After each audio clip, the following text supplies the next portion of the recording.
सत्संग चर्चा सुनी, पूर्व वक्ता ने से आपने याज्ञवल्क्य गार्गी संबंध की चर्चा सुनी, जिसमें गार्गी ने पूछा कि जो कुछ भी ये दृश्य है ये किसमें ओतप्रोत है, तो याज्ञवल्क्य मुनि ने कहा कि आकाश में ये ओतप्रोत है। फिर गार्गी ने प्रश्न किया कि आकाश किसमें ओतप्रोत है, तो याज्ञवल्क्य मुनि ने कहा कि उस ब्रह्म में ये सब ओतप्रोत है। फिर प्रश्न किया कि वो ब्रह्म किसमें ओतप्रोत है, तो याज्ञवल्क्य मुनि ने कहा गार्गी अति प्रश्न मत करो, सावधान, अति प्रश्न उचित नहीं है। यदि तुम अनुचित अति प्रश्न करते हो तो निश्चित रूप से तुम्हारा मूर्धा गिर जाएगा। जो सबका प्रकाशक है, अंतर्यामी है, वही अंतर्यामी एक ब्राह्मण है। बृहदारण्यक उपनिषद में तो अंतर्यामी की चर्चा हुई। अंतर्यामी कौन है, क्या है, तो श्रुति कहती है यम पृथिव्याम तिष्ठन् पृथिव्यामंतरो पृथ्वी यस्य न वेदः पृथ्वी अंतरो यम यति ऐसा ते आत्मा अंतर्यामी। कुछ एक दो वाक्य इसमें छूट गया मंत्र में। यम पृथिव्याम तिष्ठन्, जो पृथ्वी में रहता हुआ, पृथ्वी यस्य शरीर, पृथ्वी जिसका शरीर है, जो पृथ्वी में रहता हुआ, पृथ्वी के भीतर, पृथ्वी जिसको नहीं जानती है, वो आत्मा अंतर्यामी है। ऐसे आत्मा, वो तुम्हारा आत्मा अंतर्यामी है। अब आप एक पृथ्वी का, वहां तो बहुत सारी श्रुति है कि जो पृथ्वी में रहता हुआ, अभी शरीर में देख लीजिए, जो शरीर में रहता हुआ, शरीर के भीतर, और शरीर जिसको नहीं जानता है, और शरीर ही शरीर जिसका है, वो अंतर्यामी है, अमृत है, सत है। कहने का मतलब जो सबके पीछे है और जिसको कोई नहीं जान पाता है, सबका प्रकाशक है और सबका अधिष्ठान है। कोई वस्तु अधिष्ठान हो सके, प्रकाशक ना हो, तो क्या है? वो है जो पहले प्रश्न किया था, याज्ञवल्क्य मुनि ने उत्तर दिया कि आकाश। आकाश अधिष्ठान तो हो सकता है, प्रकाशक नहीं। कोई प्रकाशक हो सकता है, अधिष्ठान नहीं।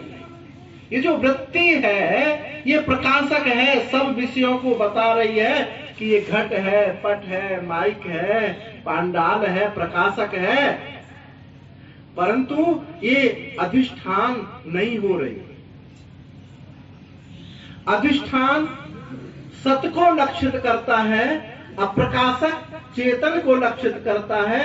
अधिष्ठान प्रकाशत्व की एकता, अर्थात सत और चित्त की एकता। जहां मालूम पड़ना और सब मालूम पड़ना यानी सबका प्रकाशक और सबका आधार है, वो एक वस्तु है, उसी को शास्त्र ने कहा अंतर्यामी। उस अंतर्यामी से ये सारा दृश्य प्रपंच उत्पन्न सा हुआ, क्योंकि हमको ये दृश्य प्रपंच दिखाई देता है, इसलिए इसी के विषय में हम प्रश्न करते हैं। संपूर्ण वेदांत जीव, ब्रह्म, ईश्वर, प्रकृति, इन पर निर्भर करता है। ये पदार्थ हमको समझ में आने चाहिए, इसी को विचार कहा है। क्योंकि विचार इस मोक्ष का एक साधन है। मोक्ष द्वारे द्वारपालः चत्वारा परिकीर्तितः शमः विचार संतोषः चतुर्था साधु संगमः। विचार, ये 4 मोक्ष के द्वारपाल बताए। तो इनमें एक द्वारपाल से भी हमारी साठगांठ होती है, तो ब्रह्म रूपी पुर में हमारा प्रवेश होता है। तो ये विचार एक द्वारपाल है। तो विचार है क्या, किसे विचार कहते हैं? तो भगवान शंकराचार्य कहते हैं, कोहम कथमिदं जातम को वै कर्ता स विद्यते उपादानम किमस्ति यः विचारः स्वयमिदृश। कि मैं कौन हूं, कथमिदं जातम, ये जगत कैसे उत्पन्न हुआ है, को वै कर्ता से, इसका कर्ता कौन है, और उपादान, इसका उपादान क्या है, इसी को विचार कहा है। कुछ भी मन से बुद्धि से संकल्प विकल्प करने का नाम विचार नहीं। जब आपको ये प्रश्न उठते हैं कि मैं कौन हूं, ये जगत क्या है, किसने बनाया, किस मटेरियल से बना, तब सही मायने में आप जो अभी कहा था अधिष्ठान की खोज में लग जाते हैं। जैसे एक कपड़े को का हम विचार करते हैं, तो कपड़ा क्या है, बोले ये तो एक मशीन से बना हुआ, ये सूत की आकृति है। सूत कहां से आया, कपास से आया। कपास क्या है, एक पौधा है। पौधा कहां होता है, पृथ्वी में होता है। ऐसे जब हम उसके पीछे चलते जाते हैं तो एक अविनाशी तत्व की तरफ ही हमारा झुकाव होता है। ये विचार है। और इस कपड़े में इसकी उपयोगिता, अर्थकारिता है, इसी पर हम लगे रहे हैं, तो ये विचार नहीं हुआ। तो विचार में पीछे की तरफ लौट करके उसका मूल स्रोत देखना है। अब इस जगत का मूल स्रोत यानी मेकर एंड मैटर, बनाने वाला कौन और मटेरियल कौन। इस जगत का मेकर कौन है, बनाने वाला कौन है, और ये किस धातु पदार्थ से बना हुआ है, इसी को शास्त्र की भाषा में कहते हैं निमित्त कारण और उपादान कारण। इस जगत का निमित्त कारण कौन है, तो देखो भाई, निमित्त कारण कौन होता है, निमित्त हमेशा चेतन होता है, और उपादान कारण हमेशा जड़ हो। तो क्या परमात्मा चेतन है, परमात्मा ने किसी मटेरियल से इस जगत को बना दिया। अब प्रश्न उठता है कि जो जगत है, ये मटेरियल आया कहां से? तो कुछ फिरकी फिरस्तियों कहते हैं कि ये 7वें आसमान से आया। वहां का आया, तो हमारे मोहम्मद साहब ने कहा 7वें आसमान से आया। तो 7वें आसमान से कहां से आया? तो 7वें आसमान से आया। कहीं बुद्धि की स्थैर्यता नहीं। यदि मैटेरियल अलग हो जाता है, उपादान अलग होता है, निमित्त अलग होता है, तो ये वस्तु सच्ची ही होगी, इसमें विकृति नहीं होगी। कभी इसका ह्रास नहीं होगा और कभी इसकी वृद्धि नहीं होगी। जो वस्तु विकृत होती है वो बढ़ती भी है, घटती भी है। तो यदि ये सच्चा होता तो ना वृद्धि होती ना ह्रास होता। तो मेटेरियल का, पदार्थ का स्वभाव है वृद्धि को प्राप्त होना, क्षय को प्राप्त हो जाना, और वो जड़ का ही स्वभाव। तो निश्चित बात है कि जो निमित्त है वो चेतन है और मेटेरियल जो है वो जड़ है। अब प्रश्न ये उठता है कि जड़ पदार्थ जो है ये सत्य नहीं है, क्योंकि बदल जाता है, मिथ्या है, कल्पित है। तो इसकी ये सत्ता किससे प्राप्त होती है इसको? तो जहां निमित्त भी वही कारण बने और उपादान भी वही कारण बने, ये तो वहां जो वस्तु बनने वाली होती है वस्तुतः वो वस्तु होती नहीं है, केवल प्रतीत होती है। जहां बनाने वाला भी वही हो और बनने वाली वस्तु भी हो, वहां वस्तु बनी नहीं, केवल प्रतीत हुई। और वो प्रतीति मतलब एकदम हल्का। दृष्टांत में शास्त्र कहते हैं कि जैसे मकड़ी स्वयं जाले को बनाती है, कहीं से बाहर से मटेरियल नहीं लाती, अपने मुंह के लार से ही जाला बना देती है। तो आप जानते हैं कि जाला कोई स्थूल वस्तु नहीं होती, फूंक मारने से उड़ जाता है। ऐसे ही ये दृश्य प्रपंच फूंक मारते ही उड़ जाता है, विचार की फूंक से उड़ जाता है। सहते न विचारम सह यथा तमो दिवाकर। जैसे ये विचार को सहन नहीं कर पाते, विचार की फूंक लगते ही ये उड़ जाता है। कभी आपने इस पर विचार किया? अभी कहा जाता है कि आकाश तस्माद वायु तस्माद आकाश संभूता, आकाश से उत्पन्न है। आकाश को भी बताता अवकाश, पोल, शून्य। पहले एक गाना चलता था, खाली डिब्बा खाली बोतल ले लो मेरे यार, भरे हुई की क्या गारंटी, कुछ ऐसा गाते थे। खाली डिब्बा खाली बोतल ले लो मेरे यार, और भरे हुए की क्या गारंटी। तो जो खाली है, जो खाली है उसमें कुछ और भरे हुए में कुछ नहीं और भरा जा सकता, खाली में ही सब भरा जाता है। तो इस जो कुछ भी दृश्य प्रपंच है ये इस खाली से ही उत्पन्न हो रहा, खाली में ही भरा जा सकता है, भरे में कुछ और नहीं भरा जा सकता। एक लोटा घी है उसमें और घी नहीं भरा जा सकता। तो ये सारा दृश्य प्रपंच अपने खालीपना अभाव में ही प्रतीत हो रहा है। जहां ये वस्तु है नहीं उसी में ये दिखाई दे रहा है। ये माइक वहां रखा है जहां ये पहले नहीं था। यदि यहां और कुछ होता तो इसको माइक नहीं कहा जाता।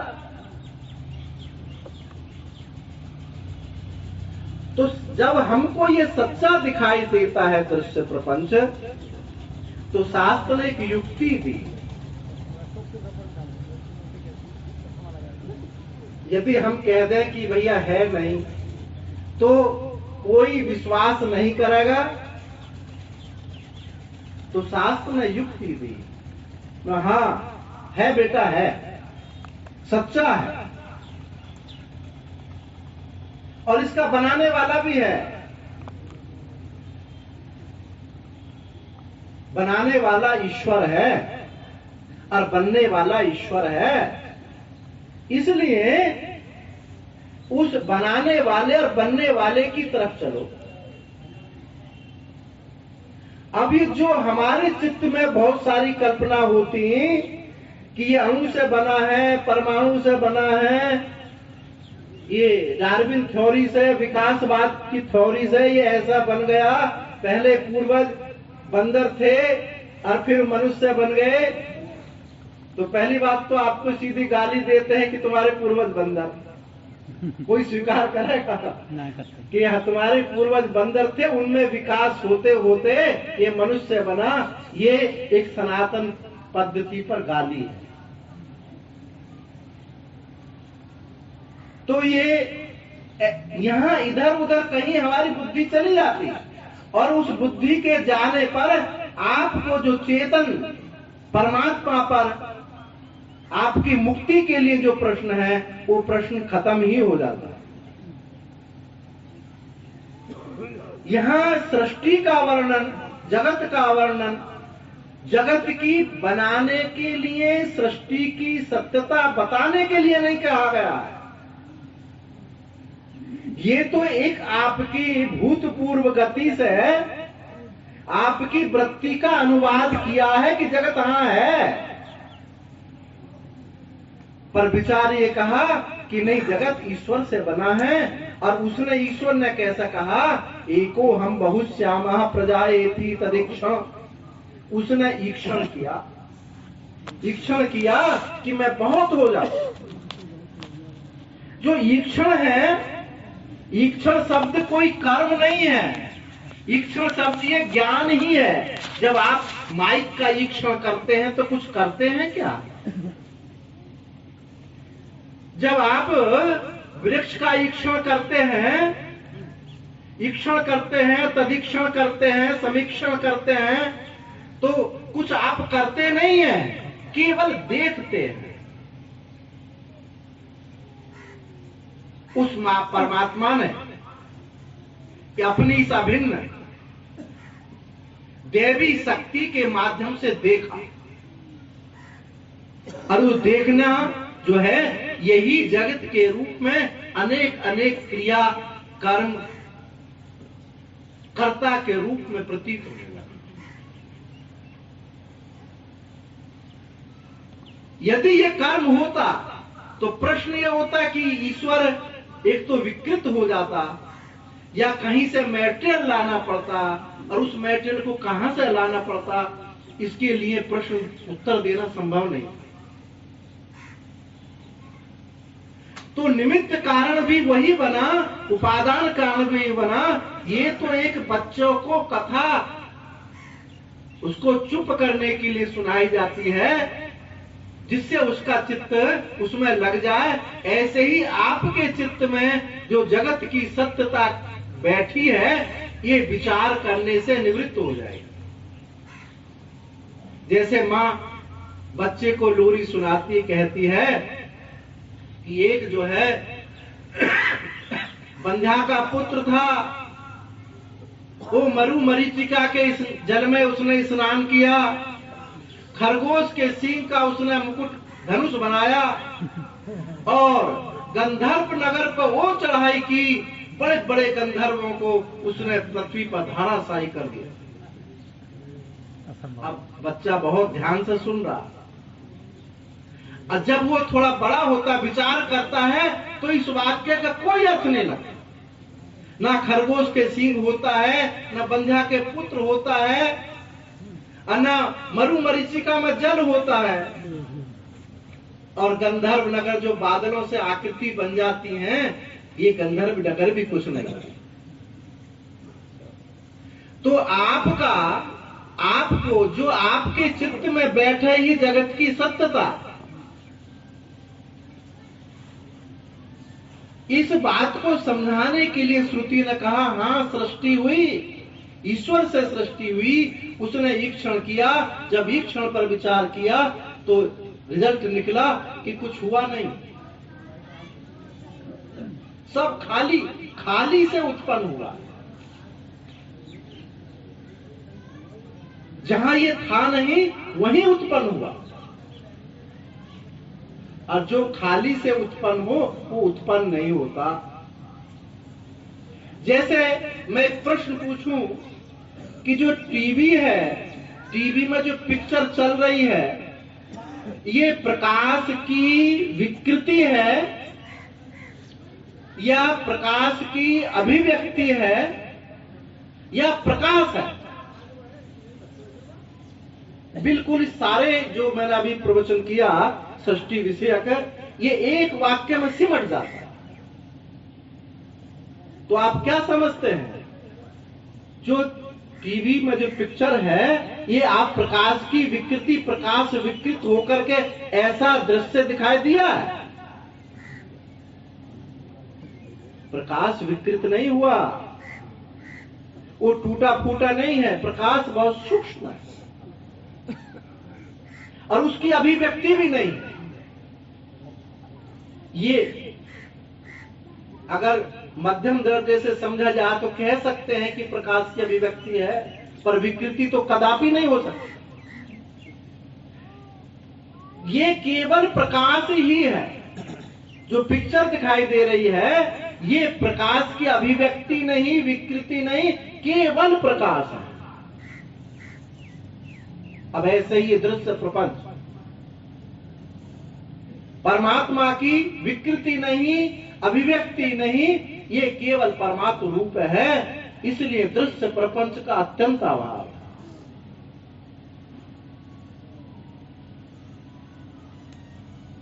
अब ये दृश्य प्रपंच और भी बहुत विचार इस पर किया जा सकता है। स्वभावे अधिकरणे भासमानत्वम मिथ्या।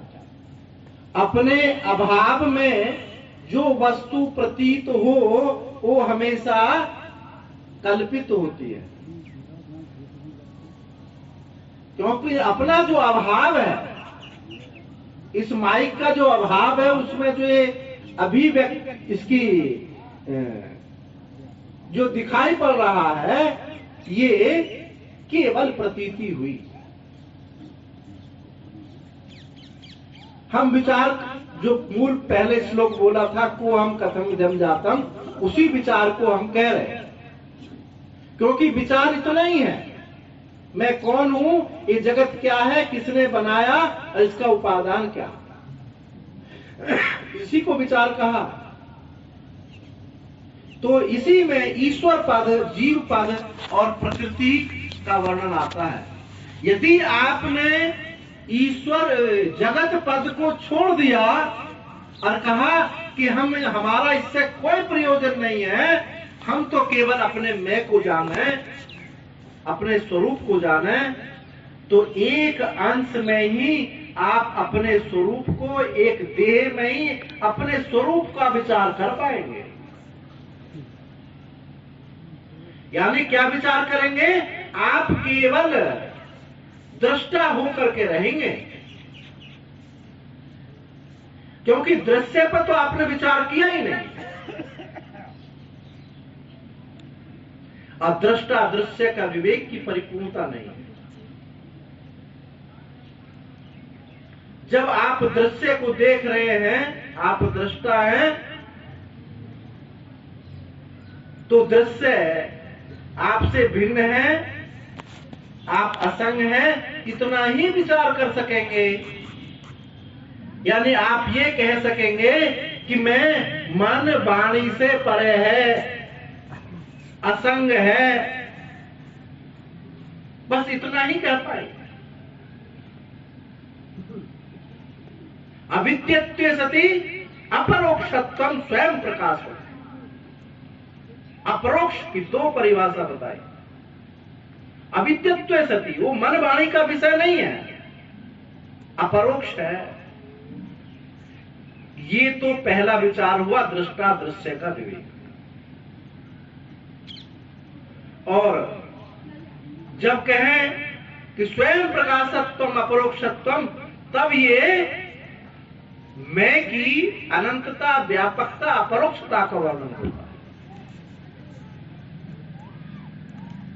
तो जितने अंश में आपने इसको कल्पित समझा, उतने अंश में आप असंग हो गए, और जितने अंश में आपने सत्य समझा है, उतने अंश में दृश्य जगत बना रहा। आई बात समझ में नहीं? योग दर्शन के अनुसार भी पुरुष, प्रकृति, प्रकृति विकृति और गुण, 16 गुण, यही तो है योग का। तो वहां जो प्रकृति है वो किसी की विकृति नहीं, और जो प्रकृति विकृति है वो जो है